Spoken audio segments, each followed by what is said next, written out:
നമസ്കാരം സുഹൃത്തുക്കളെ, എന്റെ പേര് സാഗർ. പുതിയൊരു വീഡിയോയിലേക്ക് ഏവർക്കും സ്വാഗതം.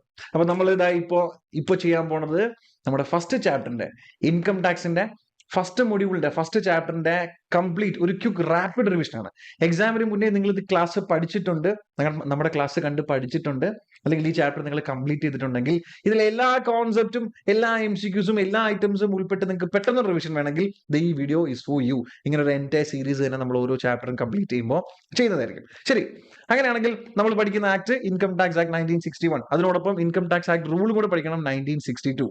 Income tax act extend to all of India, ഇന്ത്യയിൽ മുഴുവൻ ഇൻകം ടാക്സ് ആക്ട് ആപ്ലിക്കബിൾ ആണ്. അങ്ങനെ ഒരു നമ്മുടെ കോൺസ്റ്റിറ്റ്യൂഷൻ നമുക്ക് തരുന്ന ഒരു രക്ഷയില്ലേ, എന്ത്? No tax can be levied except by the authority of law. Article number 265 MCQ ആണ്. ഇനി ഒരു ലോ ഉണ്ടാക്കാനുള്ള റൈറ്റ് ആർക്കാ ഉള്ളത്? പാർലമെന്റ് ആണ് ലോ ഉണ്ടാക്കുന്നത്, ആർട്ടിക്കിൾ നമ്പർ 246. ഇനി പാർലമെന്റ് ഇല്ലാത്ത സമയത്ത് മറ്റാർക്ക് ചെയ്യാം? പ്രസിഡന്റിന് ഓർഡിനൻസ് പ്രൊമോൾഗേറ്റ് ചെയ്യാം, ആർട്ടിക്കിൾ നമ്പർ 1, 2, 3. ഇനി ഇൻകം ടാക്സ് ആക്ട് നിലവിൽ വന്ന ആർട്ടിക്കിൾ ഏതാണ്? Article number 246 read with schedule 7. 3 list ഉണ്ട്. List 1 union list, list 2 state, list 3 concurrent list. ഇതിൽ യൂണിയൻ ലിസ്റ്റിന്റെ എൻട്രി നമ്പർ 82 ആണ് tax on income other than agricultural income. ആരുടെ? സെൻട്രൽ ഗവൺമെന്റ് പെർസ്പെക്റ്റീവിൽ വരുന്ന ഐറ്റംസ് ആണെന്ന് പറഞ്ഞു. ഇനി tax on agricultural income state ഗവൺമെന്റിൽ വരുന്ന പെർസ്പെക്റ്റീവ് എന്ന് പറഞ്ഞു, എൻട്രി നമ്പർ 46. ഇനി ആർട്ടിക്കിൾ നമ്പർ 270 എന്താ പറയുന്നത്? ഈ കളക്ട് ചെയ്യുന്ന ഡ്യൂട്ടീസ് ഇല്ലേ, ഇത് നേരെ സെൻട്രൽ ഗവൺമെന്റ് കയ്യിലാണ് പോണത്. ഏത് ഫണ്ടിൽ കൊണ്ടിടും? കൺസോളിഡേറ്റഡ് ഫണ്ട് ഓഫ് ഇന്ത്യയിൽ കൊണ്ടിടും. ഇനി അതിനുശേഷം പ്രസിഡന്റിന്റെ റെക്കമെൻഡേഷൻ, അതുപോലെ ഫൈനാൻസ് കമ്മീഷന്റെ റെക്കമെൻഡേഷൻ, കറണ്ട് ഇന്ത്യയുടെ സിറ്റുവേഷൻ ഒക്കെ വെച്ചിട്ട് ബജറ്റ് പ്രഖ്യാപിക്കുമ്പോഴും അല്ലാത്ത സിറ്റുവേഷനിലും പല പല സ്റ്റേറ്റുകൾക്ക് ഡിവൈഡ് ചെയ്ത് കൊടുക്കാം. ഇനി ടാക്സ് മാത്രമല്ല നമ്മൾ ഇവിടെ മേടിക്കുന്നത്. എന്ത് മേടിക്കുന്നു? ടാക്സ് മേടിക്കുന്നു, സർചാർജ് മേടിക്കുന്നു, അതുപോലെ ഹെൽത്ത് ആൻഡ് എഡ്യൂക്കേഷണൽ സെസ് മേടിക്കുന്നു. അതിനോടൊപ്പം ലേറ്റ് ഫീസ്, പെനാൽറ്റി, ഇൻട്രസ്റ്റ് മേടിക്കാനുള്ള മറ്റ് പ്രൊവിഷൻസും ഉണ്ട്. അങ്ങനെയാണെങ്കിൽ ഈ സർചാർജ് എന്ന് പറഞ്ഞ ഒരു അഡീഷണൽ ടാക്സ് മേടിക്കാൻ നമ്മുടെ കോൺസ്റ്റിറ്റ്യൂഷൻ റൂൾ ഉണ്ടോ? ഉണ്ട്. കോൺസ്റ്റിറ്റ്യൂഷന്റെ ആർട്ടിക്കിൾ നമ്പർ 271 അത് പറയുന്നത്. ഇനി ഈ പറഞ്ഞ സർചാർജ് ആർക്കുള്ളതാ? സെൻട്രൽ ഗവൺമെന്റ് ഉള്ളതാ? സ്റ്റേറ്റ് ഗവൺമെന്റ് ഡിവൈഡ് ചെയ്യണോ? വേണ്ട, ഡിവൈഡ് ചെയ്യേണ്ട ആവശ്യമില്ല. ഈ കളക്ട് ചെയ്യുന്ന ഫണ്ട് എല്ലാം പോയിരുന്നത് എവിടെയാ? നമ്മുടെ കൺസോളിഡേറ്റഡ് ഫണ്ട് ഓഫ് ഇന്ത്യയിലാണ് പോയിരുന്നത്. ഇനി നിങ്ങളൊരു കാര്യം പറഞ്ഞേ, ഇൻകം ടാക്സ് എന്ന് പറഞ്ഞ ഇത്രയും വലിയൊരു ആക്ട്, ഇത്രയും വലിയ ജനങ്ങൾക്ക് ആപ്ലിക്കബിൾ ആവുന്ന ആക്ട് മാനേജ് ചെയ്യാനായിട്ട് ഒരു ഡിപ്പാർട്ട്മെന്റ് വേണ്ടേ? വേണം. അങ്ങനെയാണെങ്കിൽ ഇന്ത്യൻ ഗവൺമെന്റിന്റെ മിനിസ്ട്രി ഓഫ് ഫിനാൻസിന്റെ കീഴിൽ ഡിപ്പാർട്ട്മെന്റ് ഓഫ് റവന്യൂവിൽ 2 ഡിപ്പാർട്ട്മെന്റ് ഉണ്ട്. എന്ത്? Central board of direct tax ഉണ്ട്, central board of indirect tax and customs ഉണ്ട്. സെൻട്രൽ ബോർഡ് ഡയറക്ട് ടാക്സ് ആണ് നമ്മൾ ഈ പറഞ്ഞ administration, tax fixing, tax collecting, അതിന്റെ ബാക്കി എല്ലാ പരിപാടികളും ചെയ്തുകൊണ്ട് ഇരിക്കുന്നത്. അവരാണ് നമുക്ക് നോട്ടിഫിക്കേഷൻസും ക്ലാരിഫിക്കേഷൻസും തരുന്നത്. കറക്റ്റ് അല്ലേ? കറക്റ്റ് ആണ്. അവരുടെ സൈറ്റിൽ കയറിയിട്ടല്ലേ നമ്മൾ ടാക്സ് റിട്ടേൺ ഫയൽ ചെയ്യുന്നത്. ശരി, എല്ലാ വർഷവും ഏപ്രിൽ 1 ബജറ്റ് വരും. ആര് പ്രഖ്യാപിക്കും? നമ്മുടെ യൂണിയൻ ഫിനാൻസ് മിനിസ്റ്റർ, ഇപ്പൊ current Nirmala Sitharaman. Fiscal responsibility and budget management ആക്ടിന് അനുസരിച്ചിട്ടാണ് ബജറ്റ് പ്രഖ്യാപിക്കുന്നത്. അങ്ങനെയാണെങ്കിൽ ഈ പ്രാവശ്യം നിങ്ങൾ എക്സാം എഴുതാൻ പോണ വർഷം ഏതാണ്? 2026-27 എന്ന് പറഞ്ഞ ഇയറിലാണ് നിങ്ങൾ എക്സാം എഴുതുന്നത്. അപ്പൊ 2026-27 വിൽ ബി അസസ്മെന്റ് ഇയർ. അതിന്റെ പ്രീവിയസ് ഇയർ ഏതാ? 2025-26. അന്ന് ആപ്ലിക്കബിൾ ആവുന്ന ബജറ്റ് ഏതാ? Financial act 2025. അപ്പൊ ഫൈനാൻഷ്യൽ ആക്ട് 2025ന്റെ എല്ലാ ചേഞ്ചസും ആണ് നമുക്ക് പഠിക്കാനുള്ളത്. ഇനി 2025 ഫെബ്രുവരി 1 ഈ പറഞ്ഞ ബജറ്റ് വന്ന സമയത്ത് it will be applicable to, അതായത് ഡയറക്ട് ടാക്സിന്റെ എല്ലാ ചേഞ്ചസും ആപ്ലിക്കബിൾ നെക്സ്റ്റ് ഇയർ ഓൺവേർഡ്സ് ആണ്. പക്ഷേ ഇൻഡയറക്ട് ടാക്സിന്റെ ചേഞ്ചസ് എല്ലാം അൺലെസ് സ്പെസിഫൈഡ് നെക്സ്റ്റ് അല്ലെങ്കിൽ മിഡ് നൈറ്റ് മുതൽ അത് ആപ്ലിക്കബിൾ ആണ്. ഇനി നമ്മുടെ ഇൻകം ടാക്സിന്റെ ഗോൾഡൻ വേർഡിങ്സ് പറഞ്ഞ്, income of a previous year അല്ലെങ്കിൽ income earned in the previous year of a person is chargeable to tax immediately preceding assessment year. അപ്പൊ നിങ്ങൾ പറഞ്ഞേ, അസസ്മെന്റ് ഇയർ പ്രീവിയസ് ഇയർ എന്ന് പറഞ്ഞാൽ എന്താ? അസസ്മെന്റ് ഇയർ ഓൾവേസ് ഒരു 12 മാസമായിരിക്കും, starting from 1 April. Income earned in the previous year is taxable in assessment year. ഇനി previous year എന്ന് പറഞ്ഞാൽ എന്താ?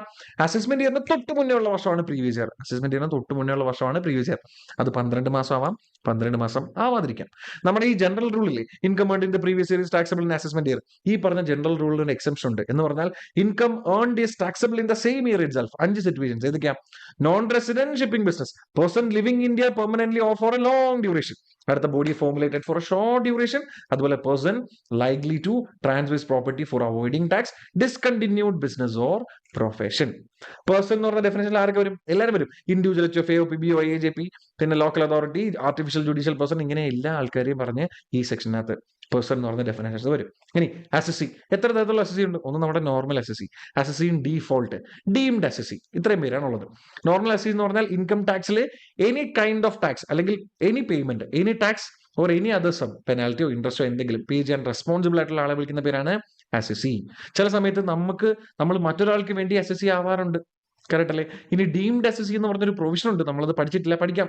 ആ ഡീംഡ് എസ് എസ് സി എന്ന് പറഞ്ഞാൽ എന്താ, ചില സിറ്റുവേഷനിൽ നമ്മൾ അസസ് ചെയ്യുക അല്ലെങ്കിൽ പോലും ഈ ഇൻകം ടാക്സിന്റെ പ്രൊവിഷൻസ് നമ്മൾ ഡീംഡ് എസ് എസ് സി ആക്കി മാറ്റും. ഇനി ടാക്സോ ഇൻട്രസ്റ്റോ പെനാൽറ്റിയോ എന്തെങ്കിലും പേ ചെയ്യാനുണ്ടായിരുന്നു, നമ്മൾ പേ ചെയ്തില്ല, ഡീഫോൾട്ട് വരുത്തി, നമ്മൾ എന്തായി മാറി, അസസിൻ ഡീഫോൾട്ട് ആയിട്ട് മാറി.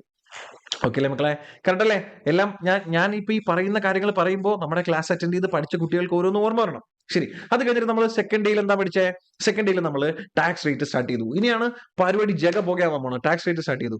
നോർമൽ റേറ്റ് ഉണ്ട്, സോറി, ഓൾഡ് ടാക്സ് റെജീം ഉണ്ട്, ന്യൂ ടാക്സ് റെജീം ഉണ്ട്. ഓൾഡ് ടാക്സ് റെജീം ഉണ്ട്, ന്യൂ ടാക്സ് റെജീം ഉണ്ട്.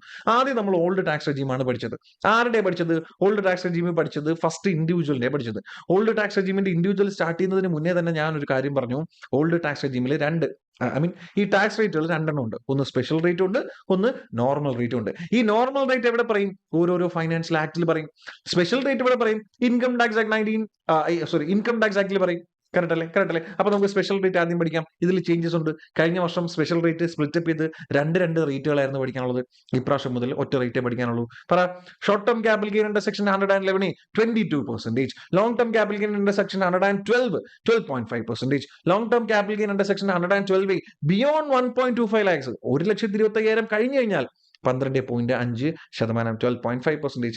ഇനി എല്ലാ തരത്തിലുള്ള കാഷ്വൽ ഇൻകം, അത് lottery betting gambling casual income 115 BB ആണെങ്കിൽ 30%, BBJ ആണെങ്കിലും 30%, വെർച്വൽ ഡിജിറ്റൽ അസറ്റ്സ് ആണെങ്കിലും 30%. Unexplained income, unexplained cash, unexplained investment എന്തെങ്കിലും കണ്ടുപിടിച്ചു കഴിഞ്ഞാൽ straight away 60% tax, 25% surcharge, 4% GST, effective rate will be 78%. MG card ചോദിക്കും, what is the maximum marginal rate? MMR എന്ന് വെച്ച് കഴിഞ്ഞാൽ എഴുതണം 42.744%, 30% ടാക്സ്, 37% സർചാർജ്, 4% HEC എന്ന് എഴുതണം.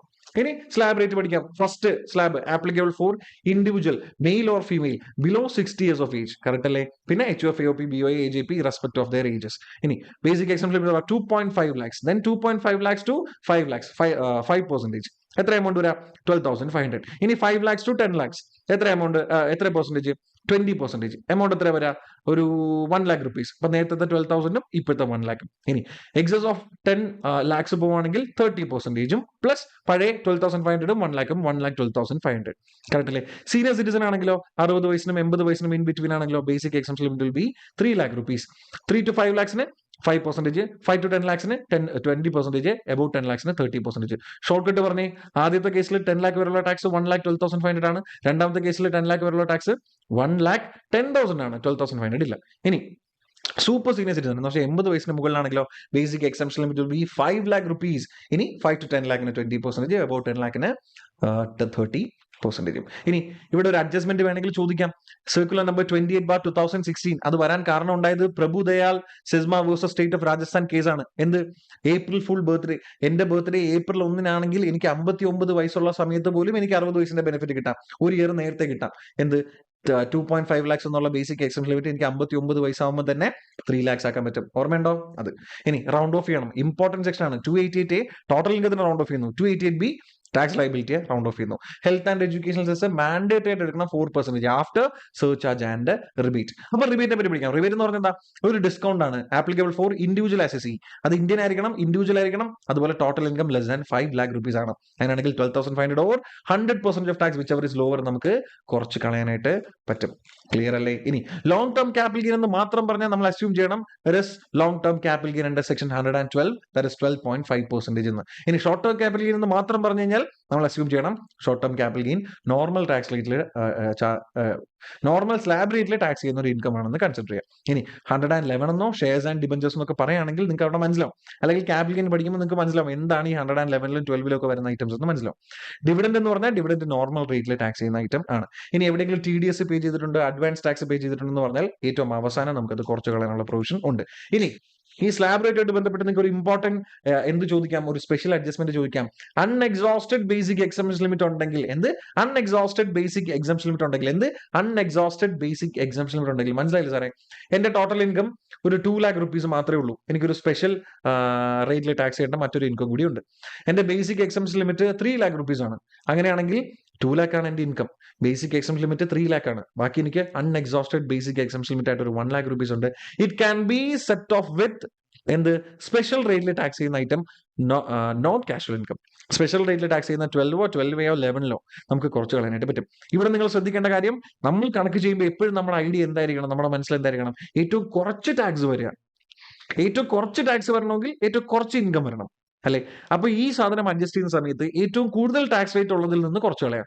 അതായത് short term capital gain section 111 20% അല്ലേ, ആദ്യം അതുണ്ടെങ്കിൽ അതിൽ നിന്ന് കുറച്ച് കളഞ്ഞിട്ട് മറ്റവന്മാരിൽ നിന്ന് രണ്ടുപേരിൽ നിന്നും, ഏത് 12 നിന്നും 12A നിന്നും നമുക്ക് 12.5% നിന്ന് കുറച്ച് കളയാനായിട്ട് പറ്റും. അതൊരു ഇമ്പോർട്ടന്റ് അഡ്ജസ്റ്റ്മെന്റ് ആണ്, നിങ്ങൾക്ക് എക്സാമിന് ചോദിക്കാം.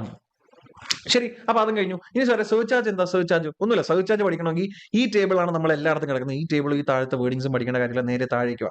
സെർച്ച് ചാർജ് ആപ്ലിക്കബിൾ ആവുന്ന എപ്പോഴാണ്? നമ്മുടെ ടോട്ടൽ ഇൻകം 50 ലക്ഷത്തിന് മുകളിൽ പോകുമ്പോഴാണ് നിൽ.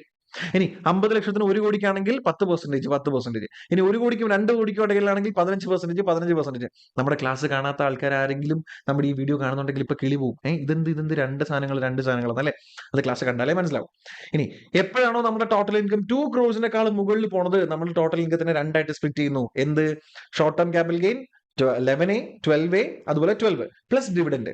ഈ പറയുന്ന 4 പേരും ഇൻകം മാറ്റി നിർത്തുന്നു, ബാക്കിയുള്ളവരെ മാറ്റി നിർത്തുന്നു. ഇനി ആ ബാക്കിയുള്ള ഇൻകം 4 പേരെ മാറ്റി നിർത്തിയിട്ട് ബാക്കിയുള്ള ഇൻകം 2 ക്രോസിനും 5 ക്രോസിനും ഇൻ ബിറ്റ്വീൻ ആണെങ്കിൽ 25%, 5 ക്രോസിന് എക്സീഡ് ചെയ്യുന്നുണ്ടെങ്കിൽ 37%. ഈ ബാക്കി പറഞ്ഞ ആൾക്കാർക്കോ ഏത്? Short term capital gain section 111A-ക്കും 12A-ക്കും 12-നും പ്ലസ് ഡിവിഡന്റിന് maximum surcharge will be 15%. താഴെ ചിലപ്പോൾ മറ്റൊരു ക്ലോസും കൂടി വരാം. എന്ത്? ഈ പറഞ്ഞ സ്പെഷ്യൽ ഇൻകത്തിനെയും കൂടി ആഡ് ചെയ്യുമ്പോൾ മാത്രമേ നമ്മൾ 2 ക്രോസ് എക്സീഡ് ചെയ്യുന്നുണ്ടെങ്കിൽ രണ്ടുപേർക്കും സ്ട്രേറ്റ് അവേ 15% കൊടുക്കുക. നമ്മൾ അതിന്റെ ഓരോ വെറൈറ്റീസ് ഓഫ് പ്രോബ്ലംസും ചെയ്തതാണ്. കറക്റ്റ് അല്ലേ? ഇനി ബാക്കിയുള്ള ആൾക്കാരുടെ ടാക്സ് റേറ്റ് പഠിക്കാം. First LLP local authority straight away 30%. Search charge applicable ആണോ? 12%. എബോ 1 crore പോകണമെങ്കിൽ 12%. HEC 4%. ഇനി കമ്പനിയുടെ ടാക്സ് റേറ്റ് പഠിക്കാം. സിമ്പിളാ. 1 crore ഫോറിൻ കമ്പനി ഉണ്ട്, ഇന്ത്യൻ കമ്പനി ഉണ്ട്. ഫോറിൻ കമ്പനി ഉണ്ട്, ഇന്ത്യൻ കമ്പനി ഉണ്ട്. ഫോറിൻ കമ്പനിക്ക് ടാക്സ് റേറ്റ് 35%. Straight away 35%. സെർച്ച് ചാർജോ 1 കോടിക്ക് 10 കോടിക്ക് ഇടയിലാണെങ്കിൽ 2%, 10 കോടിക്ക് എക്സീഡ് ആണെങ്കിൽ 5%, എല്ലാവർക്കും HEC 4%. ഇനി ഡൊമസ്റ്റിക് കമ്പനി ആണെങ്കിലോ? അപ്പൊ നിങ്ങൾ ശ്രദ്ധിക്കണം, അമെന്റ്മെന്റ് ഉണ്ട്. ഡൊമസ്റ്റിക് കമ്പനിയുടെ പ്രീവിയസ് ഇയർ 2023-24 എന്ന് പറഞ്ഞ വർഷത്തിലെ ടേൺ ഓവർ 400 crores എക്സീഡ് ചെയ്യുന്നുണ്ടെങ്കിൽ, ചെയ്യുന്നില്ലെങ്കിൽ 25% ടാക്സ്, ചെയ്യുന്നുണ്ടെങ്കിൽ 30% ടാക്സ്. സെർച്ച് ചാർജോ നേരത്തെ പറഞ്ഞ പോലെ 1 crore to 10 crore ആണെങ്കിൽ 7, എബോ 10 crore ആണെങ്കിൽ 12%. ഇനി HEC എല്ലാവർക്കും സെയിം ആപ്ലിക്കബിൾ ആണ്. കറക്റ്റ് അല്ലേ മക്കളെ? നമ്മളിത് പഠിച്ചില്ലേ? പഠിച്ചു. അത് കഴിഞ്ഞ് മാർജിനൽ റിലീഫ് എന്ന് പറഞ്ഞൊരു കോൺസെപ്റ്റ് പഠിച്ചു. അതായത് സെർച്ച് ചാർജ് കാരണം, അതായത് നമ്മുടെ ടോട്ടൽ ഇൻകം ചെറുതായിട്ട് കൂടി, ഇപ്പൊ 50 ലക്ഷം വരെ സെർച്ച് ചാർജ് ഇല്ല, ഞാൻ 50,1000 രൂപ ഏൺ ചെയ്തു. ഒരു 1000 രൂപ എക്സ്ട്രാ ഏൺ ചെയ്തപ്പോ ഒരു വലിയ ടാക്സ് വരും. പിടിറ്റോ. അപ്പൊ ഒരു നമുക്ക് അക്സെപ്റ്റ് ചെയ്യാൻ പറ്റാത്ത ഈ 5 ലക്ഷം വരെ ആണെങ്കിൽ എന്റെ ടാക്സ് ഇപ്പോൾ ഒരു 60,000 എന്ന് വെച്ചോ. അല്ല, 50 ലക്ഷം ആണെങ്കിൽ എന്റെ ടാക്സ് 60,000 എന്ന് വെച്ചോ. ഒരു 1000 രൂപ കൂടിയപ്പോൾ എന്റെ ടാക്സ് 70,000 ആയി. 1000 രൂപ കൂടിയപ്പോൾ 10,000 ടാക്സ് കൂടി. നമ്മൾ സമ്മതിക്കോ? ഇല്ല. ആ സിറ്റുവേഷനിലാണ് എന്ത് വരുന്നത്? മാർജിനൽ റിലീഫ് വരുന്നത്. മാർജിനൽ റിലീഫിന്റെ ക്വസ്റ്റ്യൻ നിങ്ങൾക്ക് എക്സാമിന് ചോദിക്കുകയാണെങ്കിൽ 16 മാർക്ക് അല്ലെങ്കിൽ 8 മാർക്ക് 16 മാർക്ക് പക്ക ഉറപ്പായിട്ടും വന്നിരിക്കും. സിമ്പിൾ ആണ് കണ്ടുപിടിക്കാനായിട്ട്. എന്താ ചെയ്യേണ്ടത്? എവിടെയാണോ ആ സ്ലാബിൽ മുന്നേ ഉള്ള ടാക്സ് കണ്ടുപിടിക്കുക, ഈ എക്സ്ട്രാ വന്ന ഇൻകം അതിനോടൊപ്പം ആഡ് ചെയ്യുക. അത്ര ഒരു പരിപാടി. മുന്നേ ഉള്ള സ്ലാബ് കണ്ടുപിടിക്കുക, എക്സ്ട്രാ വരുന്ന ഇൻകം ആഡ് ചെയ്യുക. വേണമെങ്കിൽ ഡിഫറൻസ് എടുത്തിട്ട് മാർജിൻ റിലീഫ് എന്ന് കൊടുക്കാം. നമ്മൾ അതിന്റെ പ്രോബ്ലം ചെയ്തല്ലേ? ചെയ്തു. കറക്റ്റ് അല്ലേ? ഇനി നമ്മൾ ന്യൂ ടാക്സ് സ്കീമുകൾ പഠിച്ചു. ന്യൂ ടാക്സ് സ്കീം എവിടെയാണ് സ്റ്റാർട്ട് ചെയ്യുന്നത്? 115 എന്ന് പറഞ്ഞ സെക്ഷനിലാണ് സ്റ്റാർട്ട് ചെയ്യുന്നത്. ആർക്കൊക്കെയാണ് ഈ പറഞ്ഞ ന്യൂ ടാക്സ് സ്കീം ഉള്ളത്? ഓൾമോസ്റ്റ് എല്ലാ ആൾക്കാർക്കും ഈ ന്യൂ ടാക്സ് സ്കീം ഉണ്ട്. പക്ഷേ ഏറ്റവും ഇമ്പോർട്ടന്റ് ആയിരുന്നാ ഇൻഡിവിജ്വലിന്റെതാണ്. CMA സ്റ്റുഡൻസിന് ഈ പറഞ്ഞ ഇൻഡിവിജ്വലിനെ മാത്രമേ പഠിക്കാനുള്ളൂ. ഡൊമസ്റ്റിക് കമ്പനിയുടെയും അതുപോലെ കോപ്പറേറ്റീവ് സൊസൈറ്റിനെ പഠിക്കാനില്ല. CA സ്റ്റുഡൻസിനാണ് ഈ പറഞ്ഞ ഡൊമസ്റ്റിക് കമ്പനിയും കോപ്പറേറ്റീവ് സൊസൈറ്റിയും എവിടെ പഠിക്കാനുള്ളത്? ഇന്ററിൽ പഠിക്കാനുള്ളത്. ശരി, നമുക്ക് ഇൻഡിവിജ്വൽ പഠിക്കാൻ ഭയങ്കര ഇമ്പോർട്ടന്റ് ആ. ഈ പറഞ്ഞ ന്യൂ ടാക്സ് സ്കീം ഇതാണ് ഇപ്പോഴത്തെ default tax scheme for individual HUF, AOP, BOI, AJP irrespective of their residential status. Correct അല്ലേ മക്കളെ? കറക്റ്റ് അല്ലേ? ഇതാണ് അവരുടെ ഡീഫോൾട്ട് സ്കീം. അപ്പൊ ക്വസ്റ്റിനകത്ത് ഒന്നും പറഞ്ഞിട്ടില്ല. ഒരു ഇൻഡിവിജ്വലിന്റെ ടാക്സ് റേറ്റ് കണ്ടുപിടിക്കാൻ പറഞ്ഞാൽ നമ്മൾ ഏതിൽ കണ്ടുപിടിക്കണം? 115 BAC കണ്ടുപിടിക്കണം. അമെന്റ്മെന്റ് ഉണ്ടോ? ഉണ്ട്. കഴിഞ്ഞ വർഷം വരെ വേറെ രീതിയായിരുന്നു. ഈ പ്രാവശ്യത്തെ ഈ സ്ലാബ് പഠിക്കാൻ സിമ്പിളാ. 4ന്റെ ടേബിളും പഠിക്കുക, 5ന്റെ ടേബിളും പഠിക്കുക. 4 ബേസിക് എക്സംസ് ലിമിറ്റ് ആണ്. 4 lakh വരെ ബേസിക് എക്സംസ് ലിമിറ്റ് ആണ്. പിന്നെ എന്ത് കൂട്ടുക? 4 ലക്ഷം കൂട്ടുക. ഇനി ടാക്സ് റേറ്റ് എന്ത് ചെയ്യണം? 5 കൂട്ടുക. അപ്പൊ ഒന്നുകൂടി പറഞ്ഞേ, സ്ലാബ് 4 ലക്ഷം വരെ 4 to 8 5%, 8 to 12 10%, 12 to 16 15%, 16 to 20 20%, 20 to 24 25%, above 24 പോവാണെങ്കിൽ 30%. റിബേറ്റ് ഉണ്ടോ? ഉണ്ട്. ഇപ്രാവശ്യത്തെ ഏറ്റവും വലിയ, നിങ്ങൾ ഓർമ്മയുണ്ടോ, ബജറ്റ് വന്നപ്പോ ഫുൾ യൂട്യൂബിലും ഇൻസ്റ്റാഗ്രാമിലും എല്ലാം ഇത് പറയാനേ ഉണ്ടായിരുന്നുള്ളൂ സമയം. എന്താ സംഭവം? റിബേറ്റിന്റെ എമൗണ്ട് കൂട്ടി. പണ്ട് 7 ലക്ഷമായിരുന്നു, ഇപ്പൊ അത് എത്രയായി മാറി? 12 ലക്ഷമായിട്ട് മാറി. കഴിഞ്ഞ വർഷം വരെ 7 lakhs ആയിരുന്നു ഈ പറഞ്ഞ ന്യൂ സ്കീമിലെ റിബേറ്റിന്റെ കട്ട് ഓഫ് ലിമിറ്റ് എന്ന് പറയുന്നത്. ശരി, നമുക്ക് പറയാം റിബേറ്റ് അണ്ടർ സെക്ഷൻ 87 സെക്ഷൻ പഠിക്കണം, ഇമ്പോർട്ടന്റ് ആണ്. Asset should be individual, he should be resident, his total income should not exceed 12 lakh rupees. അങ്ങനെയാണെങ്കിൽ rebate will be lower of 100% of tax or 60,000 rupees. ഇനി ഈ വർഷം വന്ന മറ്റൊരു അമെന്റ്മെന്റ് കൂടിയുണ്ട്. നമ്മൾ പഴയ റിബേറ്റിൽ പഠിച്ചു rebate is not applicable for long term capital under section 112 എന്ന്. ഇവിടെ പഠിക്കുന്നു rebate is not applicable for any income charge to tax under special rate. Special റേറ്റിൽ ടാക്സ് ചെയ്യുന്ന ഒന്നിനകത്തും റിബേറ്റ് കുറയ്ക്കാൻ പറ്റത്തില്ല. 12 കുറയ്ക്കാൻ പറ്റത്തില്ല, 11 കുറയ്ക്കാൻ പറ്റത്തില്ല, 12 കുറയ്ക്കാൻ പറ്റത്തില്ല, പിന്നെ കാഷ്വൽ ഇൻകങ്ങൾ ഒന്നും കുറയ്ക്കാനായിട്ട് പറ്റത്തില്ല. കറക്റ്റ് അല്ലേ? ഇനി റിബേറ്റിന് തന്നെ ഒരു മാർജിൻ റിലീഫ് ഉണ്ട്. നമ്മൾ പ്രോബ്ലം ചെയ്തില്ലേ? എന്താ? സിമ്പിളാ. മറ്റേതിന്റെ ടാക്സ് കണ്ടുപിടിക്കുക, ഈ എക്സ്ട്രാ സാധനം ആഡ് ചെയ്യുക, അത്രേ ഉള്ളൂ. അതായത് എക്സ്ട്രാ എത്രയാണോ വന്നത് അത് ഞങ്ങൾക്ക് ടാക്സ് ആയിട്ട് തന്നോളാം, അത്രേ ഉള്ളൂ. ഇനി സർചാർജും ഉണ്ട്, പക്ഷേ സിമ്പിളാ, പഴയതുപോലെ തന്നെ സെയിം. നമ്മൾ long term short term capital ഗെയിൻസിലെ 11A 12A പ്ലസ് ഡിവിഡന്റ് ഇവമാർക്ക് മാക്സിമം 15% വരെ പോകും. അപ്പോൾ 50 ലക്ഷം വരെ ആണെങ്കിൽ 50 to 1 കോടി വരെ ആണെങ്കിൽ 10%, 2 കോടി 1 to 2 കോടി ആണെങ്കിൽ 15%, ഇനി 5 കോടി 2 കോടി എക്സീഡ് ആണെങ്കിൽ 25%. പക്ഷെ അത് മാറ്റി നിർത്തണം, മറ്റവന്മാർക്ക് 15%. അറിയാലോ, നമ്മൾ പഠിച്ചല്ലേ. സത്യം പറഞ്ഞാൽ ഇത്രയാണ് നിങ്ങൾക്ക് പഠിക്കാനുള്ള ഏറ്റവും ഇമ്പോർട്ടന്റ് ടോപ്പിക്സ് എന്ന് പറയുന്നത്. ശരി, ഇനി ഇതിന് ശേഷം നമ്മൾ എന്ത് പഠിച്ചു? ഈ പറഞ്ഞ 115 BAC എന്ന് പറഞ്ഞ സെക്ഷൻസ് നമ്മൾ ഓപ്റ്റ് ചെയ്യുകയാണെങ്കിൽ നമ്മൾ കുറച്ച് ഡിഡക്ഷൻസും എക്സംഷൻസും ഒക്കെ വേണ്ടാന്ന് വെക്കണം. ഏതൊക്കെയാ? ഇപ്പൊ പഠിക്കേണ്ട, ഓരോ ചാപ്റ്ററിൽ ഡീറ്റെയിൽ ആയിട്ട് പഠിക്കും. സാലറിയിൽ കുറച്ചുണ്ട്, HP കുറച്ചുണ്ട്, PGP കുറച്ചുണ്ട്, ഡിഡക്ഷൻസിൽ കുറച്ചുണ്ട്. ഡിഡക്ഷൻസിൽ അലോ ചെയ്യുന്ന 3 ഉണ്ട്. MP-മാരുടെ MLA-മാരുടെ ഡെയിലി അലവൻസ്, ക്ലബിങ്ങിന്റെ മൈനറിന്റെ ബെനിഫിറ്റ് കിട്ടും, നമ്മുടെ സ്പെഷ്യൽ എക്കണോമിക്സ് സോണിന്റെ ബെനിഫിറ്റ് കിട്ടും. അതൊന്ന് ഓർത്ത് വെച്ചേക്കാം. പിന്നെ അതല്ലാണ്ട് വേറെ കുറച്ച് സാധനങ്ങളുണ്ട്, നിങ്ങൾ ഇപ്പൊ പഠിക്കണം, അത് നമ്മൾ വിട്ടതാ. ഇനി conditions, set off carry forward സമ്മതിക്കോ? ഇല്ല. AMT ടാക്സ് ചെയ്യേണ്ട കാര്യമുണ്ടോ? ഇല്ല. ഇതിന് MCQ പോയിന്റ് ഉണ്ട്. എന്ത്? ഒരാൾക്ക് എപ്പോഴെങ്കിലും ഒരു കമ്പനിക്ക് എപ്പോഴെങ്കിലും ഒരു ഇൻഡിവിജ്വലിന് എപ്പോഴെങ്കിലും ഈ പറയുന്ന സെക്ഷൻ വിട്ട് പുറത്തു പോകണമെങ്കിൽ, ഏത് സെക്ഷൻ?